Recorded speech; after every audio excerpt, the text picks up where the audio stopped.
Good morning student, class 9th और अपना जो टॉपिक है वो स्पीड, एसेलरेशन और वेलोसिटी है। तो सबसे पहले देखते हैं स्पीड क्या होती है।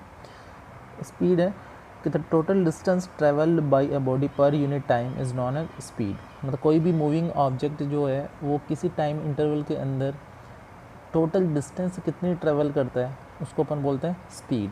इसको अपन एस से या अपन वी से भी अपन वी एवरेज लगा के भी अपन शो कर सकते हैं।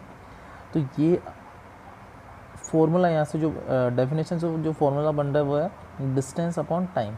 डिस्टेंस को अगर यहाँ पे अपन डी से डिनोट करें और अपने को पता है डिस्टेंस जो होती है वो होती है स्केलर क्वांटिटी। यहाँ पे टाइम कि पर यूनिट टाइम यहाँ पे बोल सकते हैं, या रेट को या पर यूनिट टाइम जो नीचे डिवाइड होता है।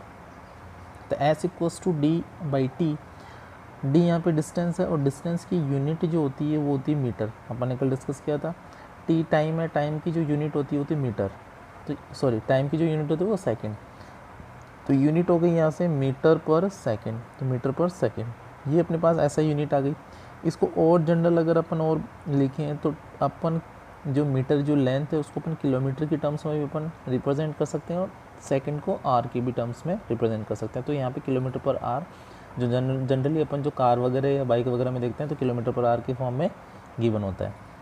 ये अगर अपने पास डिस्टेंस जो है स्केलर क्वांटिटी है तो स्पीड भी कैसी क्वांटिटी होगी, स्केलर क्वांटिटी, क्योंकि यहाँ पे डायरेक्शन की रिक्वायरमेंट नहीं होती। जैसे अपन बोलते हैं 40 किलोमीटर 30 किलोमीटर कोई स्पीड से जा रही है तो वहाँ पे अपने को डायरेक्शन की कोई रिक्वायरमेंट नहीं होती, तो उसको अपन जनरली बोलते हैं स्पीड।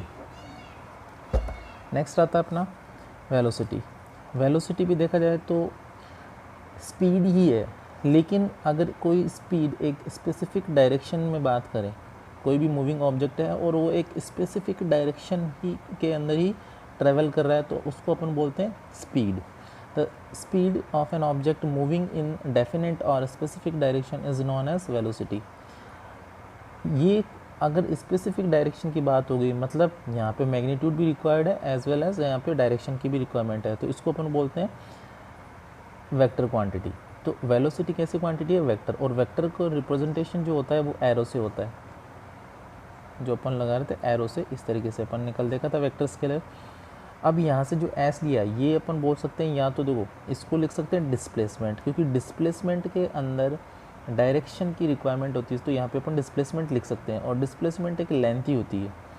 दूसरा अपन इसको इस तरीके से भी बोल सकते हैं कि डिस्टेंस और ब्रैकेट में इन ए स्पेसिफिक डायरेक्शन और इन ए पर्टिकुलर डायरेक्शन।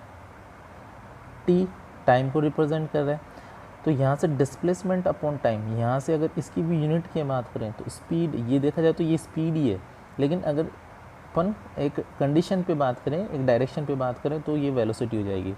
तो यहाँ पे यूनिट जो होगी वो मीटर पर सेकेंड, सेम जो स्पीड की थी, सेम किलोमीटर पर आवर जो स्पीड की थी।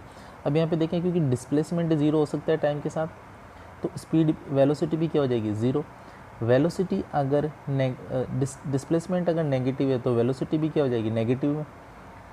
डिस्प्लेसमेंट अगर पॉजिटिव डायरेक्शन में है तो वेलोसिटी भी क्या हो जाएगी, पॉजिटिव डायरेक्शन में। जैसे अपने पास कोऑर्डिनेट सिस्टम होता है, ये अपने पास ओरिजिन, ये प्लस डायरेक्शन, ये माइनस डायरेक्शन, ये प्लस ऊपर माइनस नीचे। अगर डिस्प्लेसमेंट पॉजिटिव डायरेक्शन के अंदर है तो वेलोसिटी भी क्या लेंगे अपन, पॉजिटिव। अगर डिस्प्लेसमेंट नेगेटिव डायरेक्शन में है, यहाँ से ओरिजिन से मान लो अपन लेफ्ट साइड में जाएँ तो ये ओरिजिन से स्टार्ट होगा लेफ्ट डायरेक्शन में, तो डिस्प्लेसमेंट नेगेटिव और वेलोसिटी भी क्या हो जाएगी, नेगेटिव। अब आता है अपना एसेलरेशन। एसेलरेशन क्या होता है, the rate of change in velocity is known as acceleration. अब अगर velocity, rate of change, rate का मतलब टाइम के साथ होता है, तो rate of change in velocity मतलब अगर टाइम के साथ वेलोसिटी चेंज होती जाती है तो उसको बोलते हैं अपन एसेलरेशन।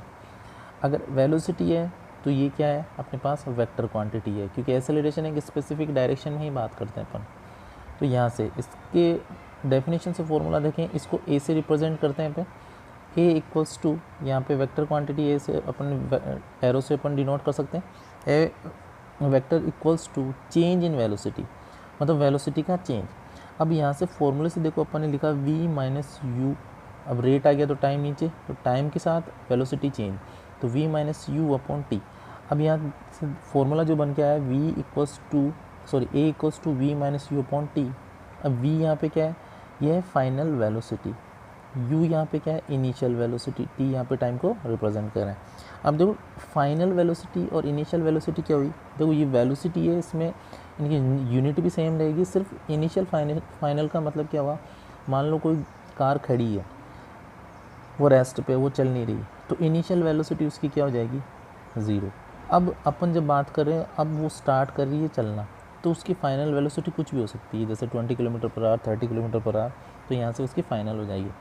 ये अपन ने जब कब बात की, रेस्ट पे बात की, और रेस्ट के बाद में वो चल रही है। अगर अपन बात करें किसी चलती हुई कार के बारे में, जैसे सड़क पे कोई कार चल रही है और वो पहले से चल रही है, तो इनिशियल वेलोसिटी मान लो उसकी 40 किलोमीटर पर आवर है। अब अपन ने क्या किया, एक्सेलरेटेड किया उसको, तो अब उसकी हो गई स्पीड 100 किलोमीटर पर आवर, तो फाइनल स्पीड हो जाएगी 100 किलोमीटर पर आवर, और इनिशियल जो अपने पास पहले कुछ भी जो गिवन जो अपन ने देखा था 40 30 कुछ भी, तो यहाँ से ये चीज़। अगर यहाँ से अपन यूनिट की बात करें तो वेलोसिटी, ये दोनों टर्म्स क्या है, वेलोसिटी है, तो वेलोसिटी अपॉन टाइम, वेलोसिटी की यूनिट होती है मीटर पर सेकेंड और टाइम की होती है सेकेंड, तो यहाँ पे सेकंड जो है नीचे मल्टीप्लाई होगा, तो सेकंड के लिए क्या है, मीटर पर सेकंड स्क्वायर। फिर आता है अपना इंक्रीज़। अब यहाँ पे देखो क्या क्या चीज़ हो सकती है, अगर इंक्रीज़ कर रही है वेलोसिटी, मतलब उसको क्या बोल सकते हैं, पॉजिटिव एक्सेलरेशन। इंक्रीज़ कर रही है मतलब पहले वेलोसिटी कम थी, अब ज़्यादा होगी, क्योंकि ये जब बड़ी में से छोटे जाएगा तो ये क्या हो जाएगा, यहाँ से पॉजिटिव, और पॉजिटिव होगा तो एक्सेलरेशन भी पॉजिटिव। मान लो डिक्रीज़ कर रही है, मान लो गाड़ी चल रही है, कोई सामने से आ गया, अब उसकी अपन एक्सेलरेशन कम करेंगे, स्पीड कम करेंगे, तो फाइनल वेलोसिटी अब क्या हो जाएगी, कम, और इनिशियल क्या हो जाएगी, ज़्यादा। उस कंडीशन में एक्सेलरेशन क्या हो गया, नेगेटिव, और इसको अपन बोलते हैं रिटार्डेशन भी बोलते हैं। फिर आता है यूनिफॉर्म मोशन, यूनिफॉर्म वेलोसिटी। अगर यूनिफॉर्म वेलोसिटी है मतलब पहले वेलोसिटी और बाद में वेलोसिटी, दोनों वेलोसिटी क्या है, सेम। जैसे अपन किसी कार की बात करें, तो अगर मान लो अपन किसी पर्टिकुलर टाइम पे देखते हैं, तो उसकी स्पीड है, उसकी वेलोसिटी है 50 किलोमीटर पर आवर। फिर अपन थोड़े टाइम बाद में और जब और उसको देखते हैं, तो उसकी स्पीड वही रहती है 50 किलोमीटर पर आवर, तो अब वेलोसिटी में चेंज नहीं हुआ। तो पहले v और u दोनों केस में क्या हो जाएंगे, बराबर, तो v माइनस यू, अगर ये बराबर हो गए तो ऊपर की टर्म्स क्या आ जाएगी, 0। इस केस में एक्सेलरेशन क्या आ जाएगा, 0। तो यूनिफॉर्म वाले केस में क्या आ जाएगा, 0 एक्सेलरेशन। Thank you.